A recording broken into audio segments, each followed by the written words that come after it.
main one is what's his name? They say the main one. I forget the main one name. But you know who you will. Fuck it. I don't know. But I don't know his name. But the main one who started that shit. And whoever else follows, man, you out of there, man. Blue garment. I forget his name, man. I don't know his name. I don't know his name. Nope. Yeah, I was thinking of a scripture, but I think this is you read it. You finna read it. Yeah, you want me to continue? Continue, yeah. In verse 7? Yeah, 7 or 8 too. Alright. This 1 Peter 5 and this 1 Peter 5 and 6.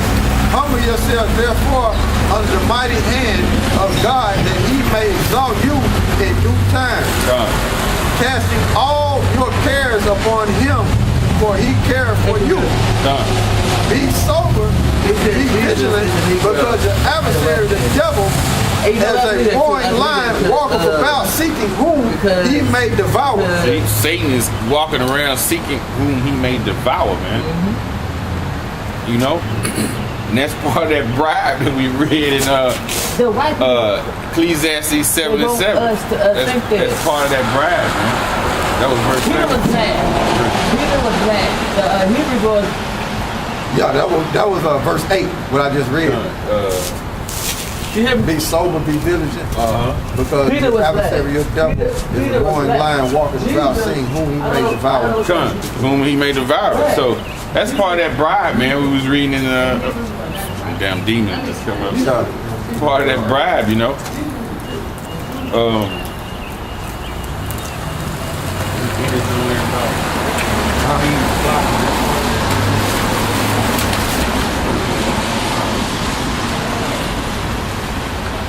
Yeah, that's verse 2. Feed the flock of God, which is among you, taking oversight thereof. Will you read that verse 2? Read that one too. It's verse 1 Peter 5 and 2. Feed the flock of Yahweh Shem Shai, which is among you. It says feed the flock that is among you, meaning what? Care for them, man.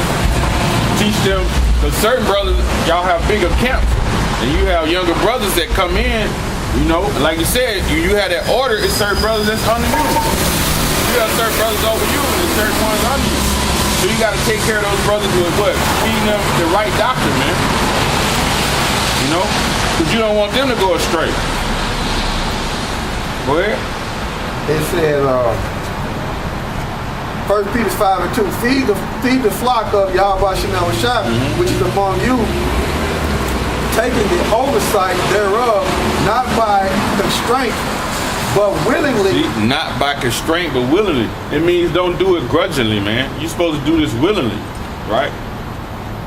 You know, young brother might call you, hey brother, can you help me with a breakdown? God damn, you ain't reading, man. Shit, you trying to add something? I don't want to do this shit. That's grudgingly, man. Well, I'm gonna do it anyway. Yeah. You know? Yeah, and then on top of that, like the brother said, then you got a lot of if you got a lot of people in your camp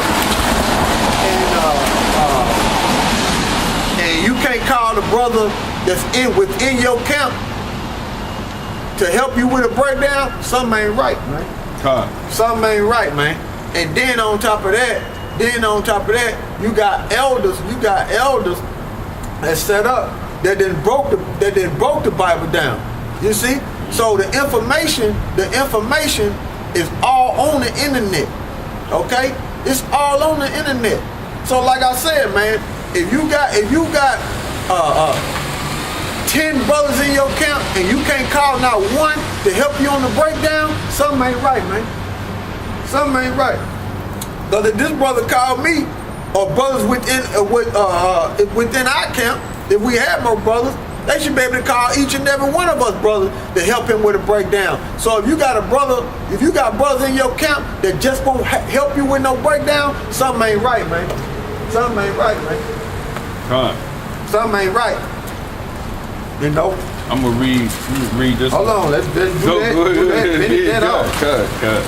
Verse 1 Peter 5 and 2. Feed the flock of of Yahweh Shema Shai, which is among you, taking the oversight thereof, not by constraint, but willingly, not with filthy lucre.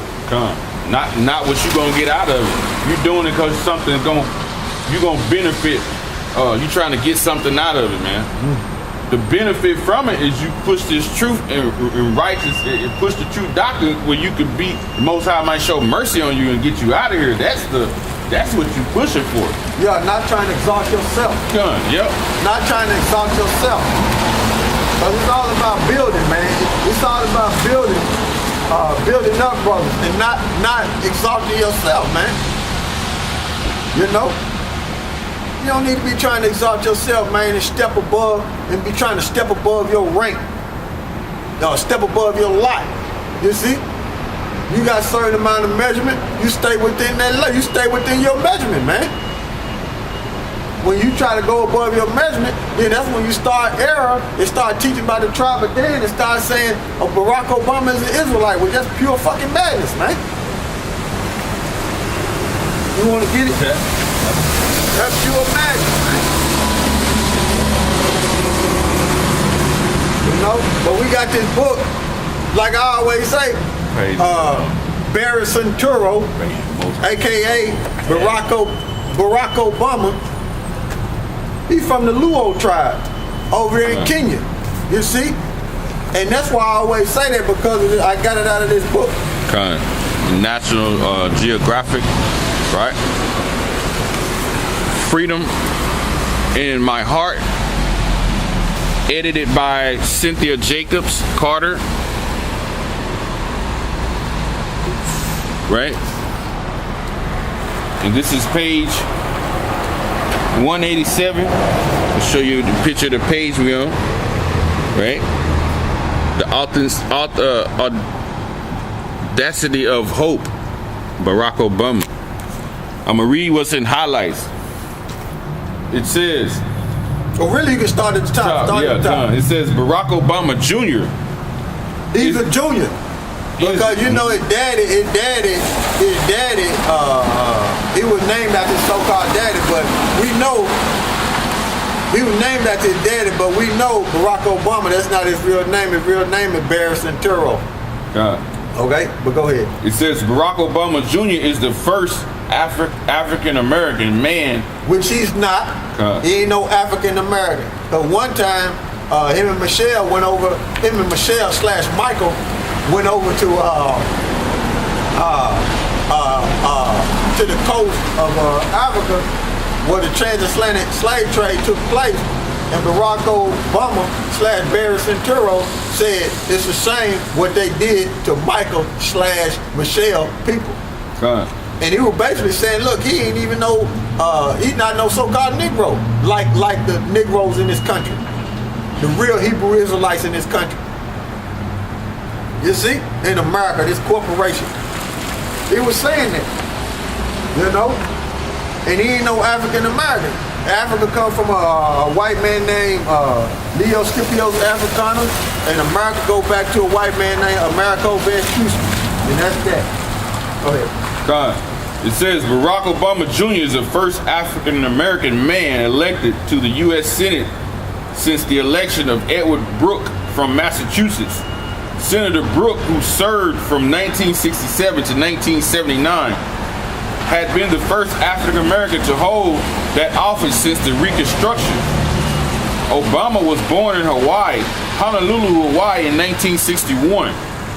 He was born to a white mother from Kansas, Ann Durham. All right, they say she's from Kansas, but I believe they just throw that in there. I think she's a gutter rat. But that's just me, though. Go ahead. It says, and a black father of the Luo ethnic group from Kenya, Barack Obama Sr. Yeah, so his father is a Cushite, an Ethiopian. And they saying he's from the tribe of a Luo tribe over there in the western part of Kenya. So his lineage go back to his father, which his father is a Hamite, man. You see? But I think his mother's a gutter rat, so-called Jew.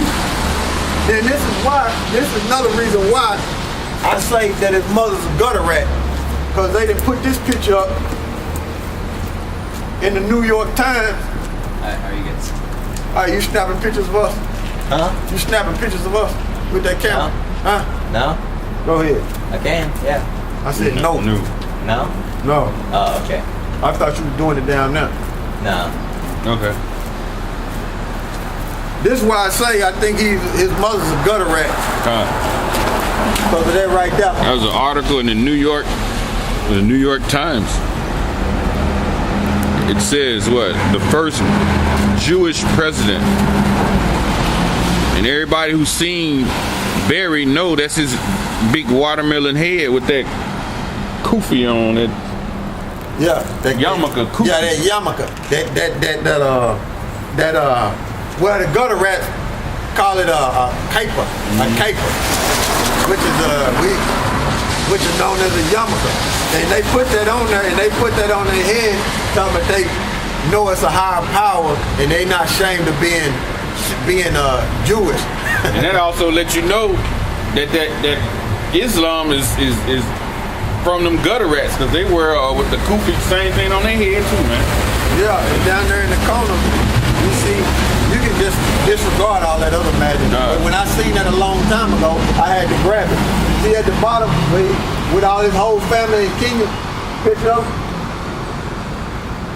He's a goddamn Hamite, man. Barry Centuro, man. He's a damn Hamite, man. Oh, you guys say, oh, but you gotta be spiritual. Man, that's a goddamn Hamite, and we know it, man. So you coming with that Barack Obama is an Israelite, you out of your mind, man. You out of there, man. Hey, and it says, and his black father of the Luo ethnic group from Kenya. Yeah, which Luo, that tribe is nowhere in the scripture. But we know the people over there in Kenya are Cushites. We know they Cushites, you know? And them Ethiopian. So we know they go back to them Cushites. And that's what's in the scripture. So he's a Hamite, man. And them Cushites are descended from Ham, man. We not descendants from Ham. We descendants from Shem, man. You see? Go ahead. It says, from Kenya, Barack Obama Sr., Durham's family had been active in the anti-slavery movement in the 1800s. It says, Obama Sr.'s ethnic group has been active in Kenya's struggle for independence in the 1950s. The marriage between Obama's parents who had met when they were college students at the University of Hawaii, Manoa campus, lasted only 2 years. Obama's father, a government economist, left Hawaii to attend graduate school at Harvard. And Obama was set up by the elites, man. See, his mama and his daddy was connected in, man. They was all set up by the elite. That's why I say his mama could be a gutter rat, man. Because it said it right there. The Durham family had been active in the anti-slave movement, so we know who the slaves. That was the Jews. That was them gutter rats. Yeah, it's like she was anti-slavery. Yeah. But they were with that shit. They control that shit. Yeah, like they was against it. Yeah, they control it, man. So, you know, they were all set up, man. That's why I think his mother was a gutter rat. Yep. You know? Go ahead. It says his dad, who attended graduate school at Harvard in pursuit of his PhD in economics, although both Baracks were to each other occasionally, the younger Obama met with his father only once at the age of 10 after their parents divorced. The senior Obama returned to Kenya eventually and died in an automobile accident in the early 1980s. So that's why I always say that his daddy died in the automobile accident in the 1980s. You see? So that's why I say that. So his lineage go back to the goddamn Hamites, man. That's why I say, man, hey, man, just stay off the internet, man. Just stay off the Google sites. Don't be Googling stuff like that, man. Cause you'll get trapped up, man. Just watch the elders. You younger brothers, watch the elders. That's what y'all do, man. You know? That's all of that. Yeah, they didn't want to read more. No, that's it. That's all my whole point. To prove. Yep. The National Geographic already did the research on that, Hamite. You see? This But, is Numbers